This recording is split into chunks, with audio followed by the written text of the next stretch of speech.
नमस्कार दोस्तों, आज हम बात करेंगे 11 मई 1979 की।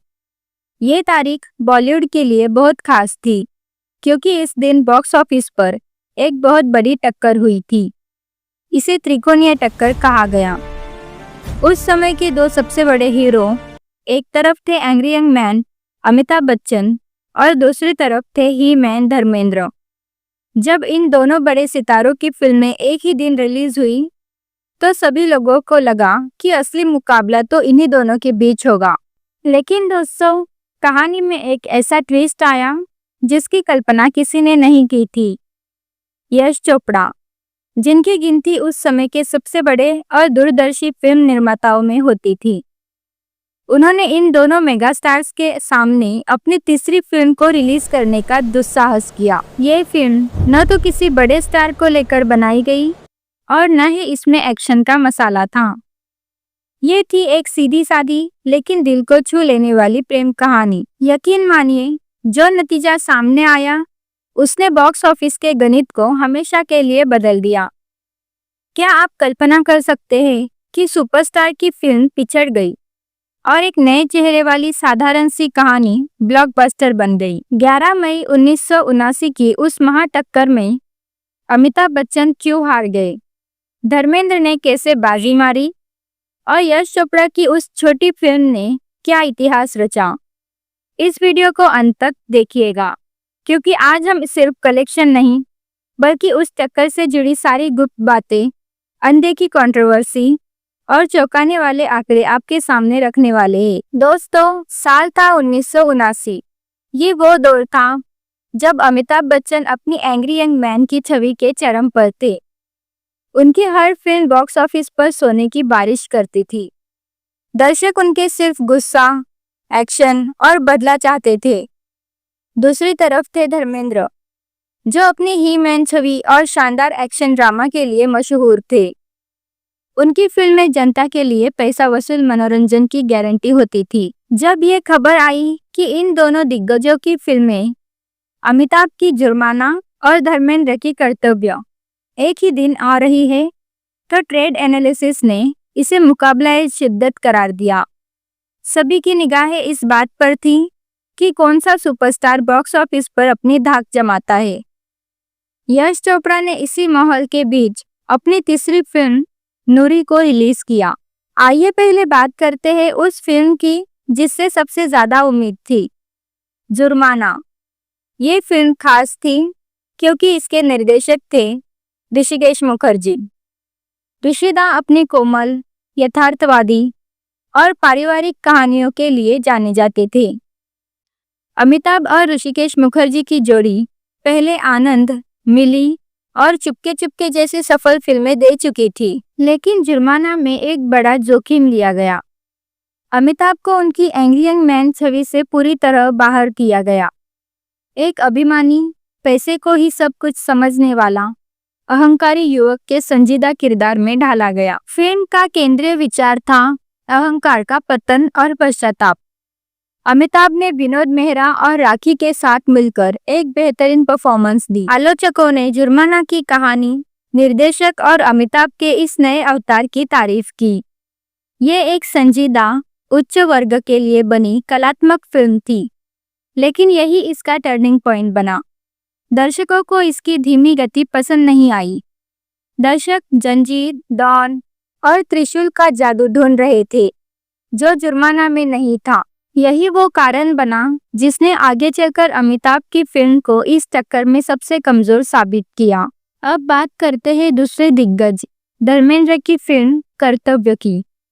ये एक टिपिकल मसाला एक्शन ड्रामा थी जो उस समय के दर्शकों की नब्ज पहचानती थी। फिल्म की कहानी 1973 की सुपरहिट कन्नड़ फिल्म गंधड़ा जोड़ी की रीमेक थी। धर्मेंद्र ने इसमें एक ईमानदार वन अधिकारी की भूमिका निभाई थी जो जंगल और वन्य जीवों की रक्षा के लिए तस्करों से लड़ता है। रेखा, विनोद मेहरा और रंजीत जैसे कलाकार इसमें शामिल थे। कर्तव्य में दर्शकों को वही सब कुछ मिला जिसके लिए वे टिकट खरीदते थे। धुआंधार एक्शन, दमदार डायलॉग, अच्छे गाने और एक स्पष्ट संदेश। यह फिल्म पैसा वसूल थी। ट्रेड एनालिसिस ने इसे तुरंत ही जनता के बीच सफल मान लिया था और शुरुआती दिनों में इसकी बुकिंग भी जुर्माना से बेहतर थी। ये दर्शकों को किसी गहरे विचार में नहीं डालती थी, बल्कि शुद्ध मनोरंजन प्रदान करती थी। कर्तव्य की सफलता इस बात का प्रमाण थी कि 1979 में भी दर्शक साफ सुथरे एक्शन मसाले को सबसे ऊपर रखते थे। और अब वो फिल्म जिसने सबको चौंका दिया। यश चोपड़ा द्वारा निर्मित नूरी, इस फिल्म को डायरेक्ट किया था चरित्र अभिनेता मनमोहन कृष्णा ने और इसमें लीड रोल में थे बिल्कुल नए चेहरे फारूक शेख और पूनम ढिल्लन। नूरी कश्मीर की खूबसूरत वादियों में सेट की गई एक दुखद प्रेम कहानी। ये फिल्म बड़ी नहीं थी, लेकिन इसकी आत्मा बहुत गहरी थी। नूरी की जान था इसका संगीत। महान संगीतकार खय्याम साहब ने ऐसा जादू चलाया कि लोग सिनेमा घरों तक खींचे चले आए। आजा रे ओ मेरे दिलबर आजा और चोरी चोरी कोई आए जैसे गाने उस साल के सबसे बड़े हिट्स बने। शुरुआत में नूरी की धीमी शुरुआत हुई। इसकी ओपनिंग स्टार पावर न होने के कारण बहुत कमजोर थी, लेकिन फिर हुआ वर्ड ऑफ माउथ का चमत्कार। जब लोगों ने फिल्म देखी तो उन्हें इसकी कहानी, संगीत और सादगी की इतनी तारीफ की कि हर शो हाउसफुल होने लगा। ग्रामीण और शहरी दोनों ही तरफ दर्शकों ने इसे हाथों हाथ लिया। नूरी ने साबित कर दिया कि स्टारडम से ज्यादा दम कहानी और संगीत में होता है।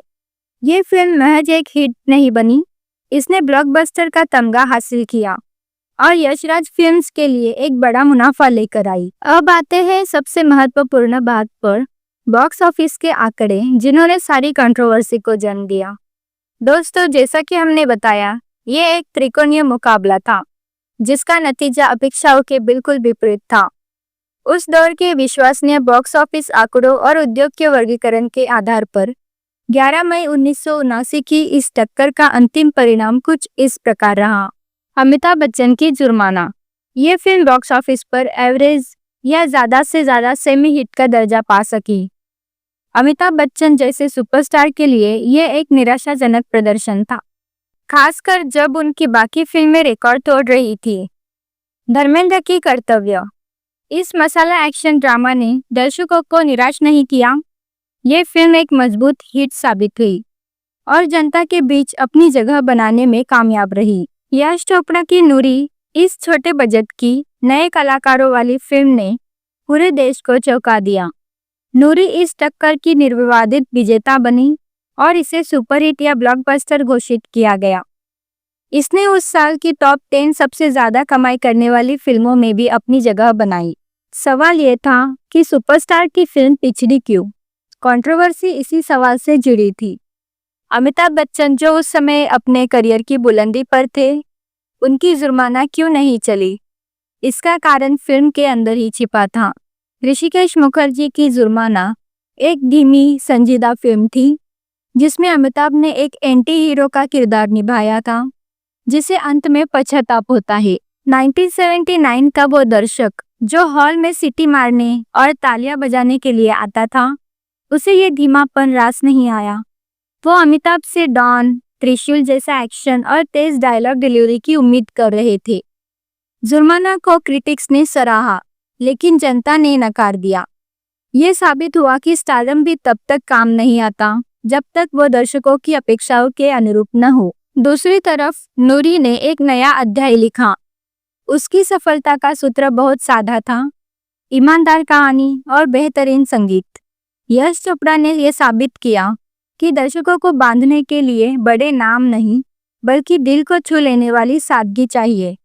नूरी ने सबसे कमजोर ओपनिंग ली थी, लेकिन जैसे जैसे वर्ड ऑफ माउथ फैला, ये फिल्म एक तूफान बन गई थी। लोग खय्याम साहब के गानों को सुनने और पूनम ढिल्लन की मासूमियत को देखने बार बार सिनेमा घर गए। ये बॉक्स ऑफिस का पहला बड़ा सबक था, जहां एक छोटी फिल्म ने अपनी क्वालिटी के दम पर दो दिग्गजों को पीछे छोड़ दिया। तो दोस्तों, 11 मई 1979 की ये त्रिकोणीय टक्कर केवल आंकड़ों का खेल नहीं थी। इसने इंडस्ट्री को एक कड़ा संदेश दिया। ये बताया कि एक्शन मसाला हमेशा चलेगा, लेकिन जब सुपरस्टार अपनी छवि से बाहर निकलते हैं तो उन्हें जोखिम उठाना पड़ता है। और सबसे बड़ा सबक ये था कि वर्ड ऑफ माउथ और शानदार संगीत वाली एक साधारण प्रेम कहानी दुनिया के सबसे बड़े सुपरस्टार्स को भी मात दे सकती है। ये वो दिन था जब कहानी ने स्टारडम पर बाजी मार ली थी। दोस्तों, इस महा टक्कर का प्रभाव केवल 1979 तक सीमित नहीं रहा। इसने आने वाले दशक के लिए बॉलीवुड का एक एजेंडा सेट कर दिया। इस टक्कर से इंडस्ट्री ने 3 बड़े सबक सीखे। अमिताभ बच्चन की जुर्माना का प्रदर्शन साबित करता है कि दर्शक अपने चहेते स्टार्स से कुछ तयशुदा उम्मीदें रखते हैं।